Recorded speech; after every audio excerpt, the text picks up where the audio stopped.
দুইটা জয়েন্ট আছে, দুইটা জয়েন্টের যখন জয়েন্টের আপনার এই পরিমাণটা কমে, জয়েন্টের মধ্যে কোণের পরিমাণটা কমে যায় তখন সেটাকে ফ্লেকশন বলে। জয়েন্টের মধ্যে কোণের পরিমাণটা কমে যায় তখন সেটাকে ফ্লেকশন বলে। কিরকম আমি সহজে বুঝাই, মনে করেন যে আপনার হাত, এই হাতটা ধরুন যখন কারো বডি দেখাবেন, মনে করেন যে হাতটা বাস কইরা কারো বডি দেখেন, দেখ বডি, তখন খেয়াল করে দেখেন আপনার এই জয়েন্টের কোণের পরিমাণ কি কমা শুরু করছে।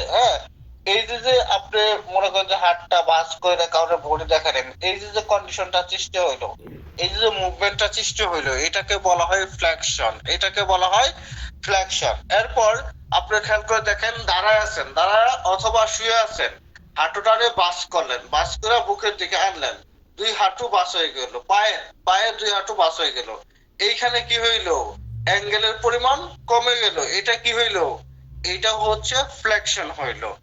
এরপরে ধরুন হচ্ছে আপনার ভোটটা দেখাইলেন ফ্লেক্স করে, এরপর হাতটা সোজা করে দিলেন, এটা কি হইলো, এক্সটেনশন হইলো, এটা কি হইলো, এক্সটেনশন হইলো। অতএব কোন একটা জয়েন্টে অ্যাঙ্গেলের পরিমাণ যদি কমে যায় তাহলে সেটা হচ্ছে আপনার ফ্লেকশন। মনে করেন যে এরকম ভাবে একটা জয়েন্ট ছিল, এখন এই জয়েন্টটা এরকম কোনা হয়ে গেল, এইখানে কত ডিগ্রি হয়েছে, এখানে কমপক্ষে আপনার 80 ডিগ্রি আছে, বাট এইখানে কত ডিগ্রি আছে, এখানে সর্বোচ্চ 60 ডিগ্রি আছে।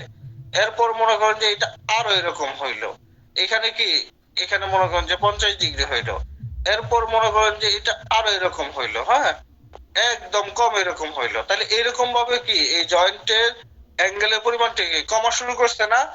এই জয়েন্টের অ্যাঙ্গেলের পরিমাণ কমা শুরু করলে তখন সেটাকে ফ্লেকশন বলা হয়। যেরকম আমি যদি আমার হাতটা বাস করে বডিটা দেখাই, তাহলে দেখবেন যে আপনার এই হাতের মাঝখানে যে জয়েন্ট আছে, জয়েন্টের অ্যাঙ্গেলের পরিমাণ কি কমে যাইতাছে, এটা হচ্ছে ফ্লেকশন। কথা কি বুঝতে পারছেন সবাই? জি ওকে। জি ভাই। এরপরে হচ্ছে এক্সটেনশন। এক্সটেনশন হচ্ছে ঠিক তার বিপরীত, মানে ফ্লেকশনের বিপরীত, এটা অ্যাঙ্গেল কমে, এটা অ্যাঙ্গেল বাড়ে। In case of the joint angle is called extension. Joint অ্যাঙ্গেলের মানে জয়েন্টের অ্যাঙ্গেলের পরিমাণ বৃদ্ধি পাওয়াটাকেই বলে কি, এক্সটেনশন বলে। জয়েন্টে অ্যাঙ্গেলের পরিমাণ বৃদ্ধি পাওয়াটাকে কি বলে, এক্সটেনশন বলে। কথা কি বুঝতে পারছেন? ওকে, আচ্ছা। জি স্যার। প্ল্যান তো আমরা জানি, প্ল্যান একটা ইমাজিনারি লাইন। এরপরে আমাদের শিখতে হবে অ্যাবডাকশন আর এটা হচ্ছে অ্যাডাকশন। এই যে আমরা লিখি অ্যাড, অ্যাড দাও, মানে অ্যাড দাও, অ্যাড মানে কি, অ্যাড মানে হচ্ছে যুগ, অ্যাড মানে কি যুগ না? যেরকম আমরা যেরকম পিটি করতাম, পিটি করার সময় হাতটা ডানার মতো তুলতাম, এই যে বডি থেকে হাতটা ডানার মতো তুললাম উপরের দিকে, এইটা হইতাছে অ্যাবডাকশন, এটা হচ্ছে অ্যাবডাকশন। আর যখন আবার বডির সাথে হাতটা মিলাই দিলাম সেটা হচ্ছে অ্যাডাকশন, সেটা হচ্ছে অ্যাডাকশন। অ্যাড মানে যোগ করা, মানে বডির সাথে মিলাই দেওয়া। অতএব কোন একটা জিনিস মিডলাইন বরাবর দিকে, মিডলাইনের দিকে চলে যাওয়া, মিডলাইনের সাথে লেগে যাওয়া, ওই জিনিসটাকে বলা হয় অ্যাবডাকশন। আর কোন একটা জিনিস মিডলাইন থেকে দূরে চলে গেলে, দূরে চলে গেলে সেটাকে বলা হয় অ্যাবডাকশন। কথা কি বুঝতে পারছেন? জি স্যার। জি স্যার। আচ্ছা, জি স্যার। তাহলে আমরা অ্যাবডাকশন এবং অ্যাডাকশন কথাটা বুঝতে পারছি, ফ্লেকশন এবং এক্সটেনশন কথাটা বুঝতে পারছি। আচ্ছা, এরপরে আমরা শিখবো হচ্ছে সারকামডাকশন। সারকামডাকশন মানে কি, চারদিকে ঘোরানো। সারকামডাকশন মানে কি, চারদিকে ঘোরানো। মানে সারকাম, সাইকেল, সাইকেল মানে কি ঘূর্ণায়মান, সাইকেল মানে কি ঘূর্ণায়মান, তাই না? ওইখান থেকে সারকামডাকশন শব্দটা আসছে, মানে যে সাইকেলের মতো চারদিকে ঘুরতে পারে।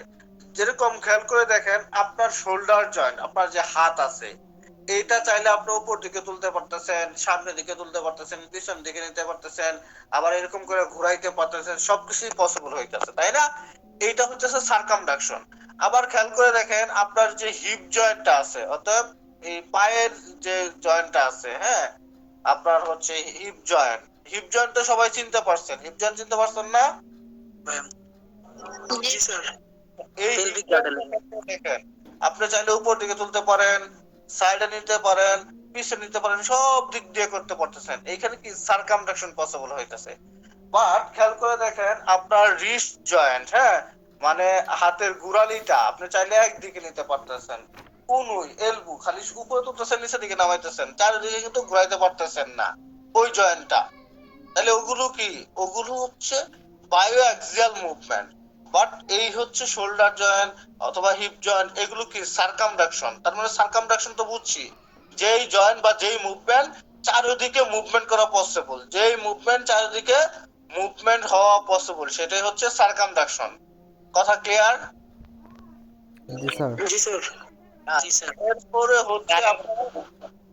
এরপরে হচ্ছে আপনার টেন্ডন। টেন্ডন জিনিসটা কি? খুবই গুরুত্বপূর্ণ। টেন্ডন জিনিসটা কি? টেন্ডন হচ্ছে এক ধরনের কস্টিপ, আমি যদি বলি কস্টিপ, যে ওইটাছে এই মনে করেন যে এটা হাড়, আর এর মধ্যে কি মাংসপেশিটা লাগিয়ে আছে না, এই হাড় আর মাংসপেশিরে যে এরকম ভাবে লাগায় যে কস্টিপটা, ওর নাম হচ্ছে টেন্ডন। অর্থাৎ যেই ফাইবারটা আপনার হচ্ছে বোন এবং মাসেলে অ্যাটাচমেন্ট করে, সংযুক্তকরণ করে, সেটাকেই বলা হয় টেন্ডন, সেটাকেই বলা হয় টেন্ডন। কথা বুঝতে পারছেন? যে আমাদের শরীরের মধ্যে হাড়ের সাথে যে মাংসপেশিগুলো লাগিয়ে আছে, মাংসপেশিগুলো লাগাই রাখছে কে? এই টেন্ডনে লাগাই রাখছে। কথা কি বুঝতে পারছেন? জি স্যার। ওকে। এরপরে হচ্ছে লিগামেন্ট। লিগামেন্ট হচ্ছে বোন টু বোন অ্যাটাচমেন্ট। মনে করেন যে যদি দুইটা কাঠ আপনি একসাথে রাখেন, হ্যাঁ, দুইটা কাঠে একসাথে আপনি হচ্ছে বাঁধলেন, বাঁধার জন্য অবশ্যই প্যারাক মারতে হবে, অথবা হচ্ছে লোহা, যে ছোট ছোট তারগুলো আছে, লোহার তার দিয়ে বাঁধতে হবে। যদি গ্রামের ভাষায় বলি গুনা, এই লোহার তার দিয়ে বাঁধতে হবে, না অথবা তো হচ্ছে দুইটা হচ্ছে আপনার কাঠ একসাথে কি থাকবে? থাকবে না। ঠিক এই যে আমাদের হিউম্যান বডিতে একটা হাড় আরেকটা হাড়ের সাথে যে জোড়া লাগিয়ে আছে, এই জোড়াটা লাগায় কারা? এই জোড়াটা লাগায় হইতেছে লিগামেন্ট। এই জোড়াটা লাগায় কে?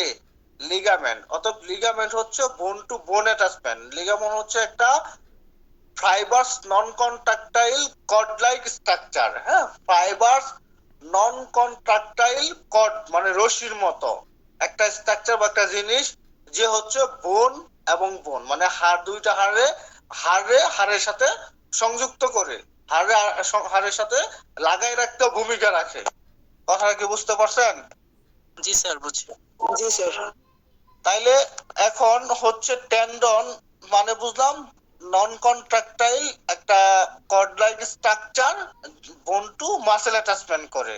আর হচ্ছে লিগামেন্ট মাসেল বোন টু বোন অ্যাটাচমেন্ট করে। লিগামেন্ট কি? বোন টু বোন অ্যাটাচমেন্ট করে, তাই না? তাইলে এখন এই জিনিসটা আমরা উল্টা পাল্টা ফালাই দেবো, যে টেন্ডন মানে কি মাসেল না বোন অ্যাটাচমেন্ট, না বোন টু বোন অ্যাটাচমেন্ট, লিগামেন্ট মানে মাসেল না বোন, এরকম একটা কনফিউজড বাইজা যাবে। হ্যাঁ, 2 দিন পরে যখন ধরবো তখন হচ্ছে এরকম একটা কনফিউজড বাইজা যাবে, তখন আপনারা ভুইলা যাবেন। তো এটা মনে রাখার একটা উপায় হচ্ছে টেন্ডন। টেন্ডনের শেষে কি আছে? এন আছে না?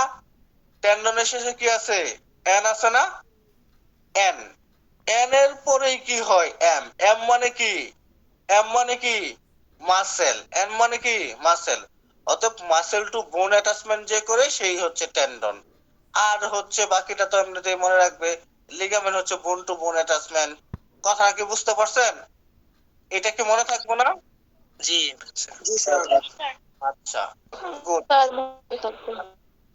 তাইলে আমরা খুবই গুরুত্বপূর্ণ টার্ম শিখলাম। টেন্ডন শিখে গেছি, লিগামেন্ট শিখে ফেলছি, অ্যাবডাকশন শিখেছি, অ্যাডাকশন শিখে ফেলছি, ফ্লেকশন শিখে ফেলছি, এক্সটেনশন শিখে ফেলছি। 2 দিন পরে যদি স্যার কথার কথা ক্লাসে আহে, তখন তো উল্টা স্যার আপনারা পড়াইতে পারবেন ইনশাল্লাহ। হ্যাঁ, স্যার যখন প্রশ্ন করবো তার আগে আপনার উত্তর রেডি, এবং স্যার আপনার প্রতি খুবই সন্তুষ্ট হবে। এবং তখনই মনের মধ্যে একটা ফিল হবে, আরে আমি তো এই ক্লাসের সেরা স্টুডেন্ট, আরে আমি তো সব থেকে সেরা, এরকম একটা ফিল আপনার মধ্যে আসবে।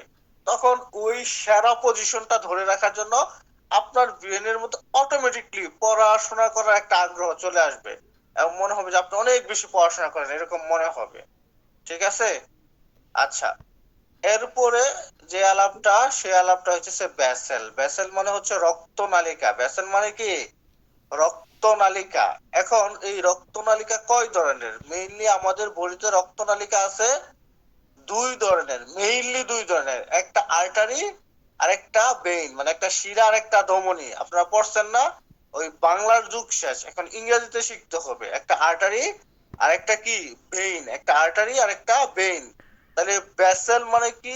ভেসেল হচ্ছে যে রক্ত বহন করে, সারা দেহে নিয়ে যায়, যাকে বলা হয় এক কথায় রক্তনালিকা।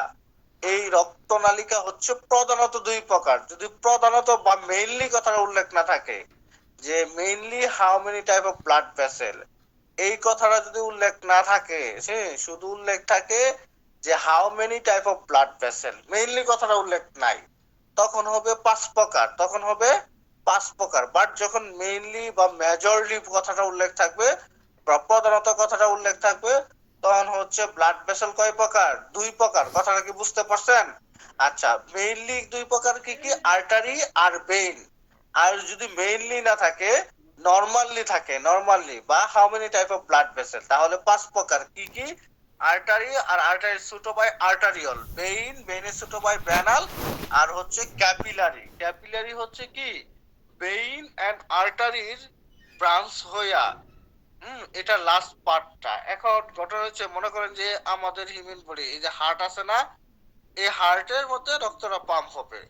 রক্তটা পাম্প হইয়া, মনে করেন যে এইরকম একটা বড় নালিকা দিয়া প্রথম রক্তটা এরকম বডির মধ্যে ঢুকবো। হ্যাঁ, এই বড় নালিকার নাম হচ্ছে কি? মনে করেন যে আহ বড় নালিকার নাম হচ্ছে আপনার এওর্টা, মানে আর্টারি। তারপরে এই বড় নালিকাটা মনে করেন যে এদিক দিয়ে একটা ঘাড়ের মধ্যে সাপ্লাই দিব, হ্যাঁ, একটা আমাদের এক্সিলাতে সাপ্লাই দিব, একটা স্প্যানিলে সাপ্লাই দিব, এরপর আবার প্যাডের মধ্যে ঢুকবো। প্যাডের মধ্যে ঢুকে মনে করেন যে লাংসের মধ্যে সাপ্লাই দিব, তারপরে মনে করেন যে স্প্যানিলে সাপ্লাই দিব, কিডনিতে সাপ্লাই দিব, হ্যাঁ, টেস্টিসে সাপ্লাই দিব, ওভারিতে সাপ্লাই দিব, হ্যাঁ, তারপরে হচ্ছে আমাদের ডায়াফ্রামে সাপ্লাই দিব, আমাদের থোরাসিক ক্যাভিটি সাপ্লাই, প্রত্যেকটা অর্গান, প্রত্যেকটা স্ট্রাকচারে আস্তে আস্তে সাপ্লাই দিব। তাহলে এই যে প্রথম যে নলটা, এই প্রথম নল থেকে কি? প্রথম নল থেকে ওরা আরো এরকম শাখা প্রশাখা হইলো না? শাখা প্রশাখা হইলো না? শাখা প্রশাখা যে হইলো, এরকম শাখা প্রশাখা হইতে হইতে লাস্ট যে পার্টটা, হ্যাঁ, এইটা হচ্ছে আর্টারির। মনে করেন যে ভেইনের ক্ষেত্রে এরকম শাখা প্রশাখা হইতে হইতে লাস্ট যে পার্টটা, যেখানে আর্টারি আর ভেইন, হ্যাঁ, মানে শাখা প্রশাখা হইতে হইতে লাস্টে ওরা একত্রিত হয়, আর্টারি আর ভেইন।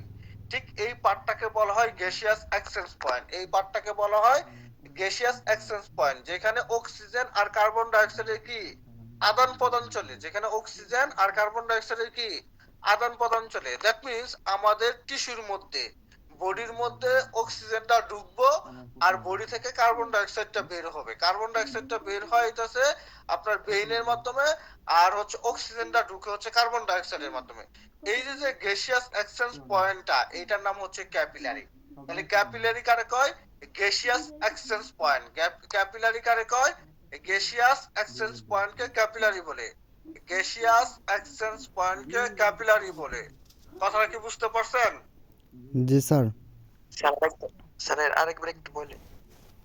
মূল কথা হচ্ছে গ্যাসিয়াস এক্সচেঞ্জ পয়েন্টকে ক্যাপিলারি বলে। কি শিখলাম? গ্যাসিয়াস এক্সচেঞ্জ পয়েন্টকে ক্যাপিলারি বলে, যেখানে অক্সিজেন আমাদের বডির টিস্যুর মধ্যে ঢুকবো, আর টিস্যু থেকে কার্বন ডাইঅক্সাইড বের হবে। টিস্যু থেকে কার্বন ডাইঅক্সাইড বের হয়, আর টিস্যুর মধ্যে কি অক্সিজেন ঢুকে। কথাটা কি বুঝতে পারছেন? জি স্যার। এটা হচ্ছে গ্যাসিয়াস এক্সচেঞ্জ পয়েন্ট, এটাকে ক্যাপিলারি বলে। তাইলে আমরা হচ্ছে ব্লাড ভেসেল কত প্রকার, যদি প্রশ্ন করি ব্লাড ভেসেল কত প্রকার, যদি প্রকার। হ্যাঁ, 5 প্রকার। যদি প্রশ্ন করি মেইনলি ব্লাড ভেসেল কত প্রকার, একটু 2 প্রকার। হ্যাঁ, ওকে, এক মিনিট দাঁড়াও।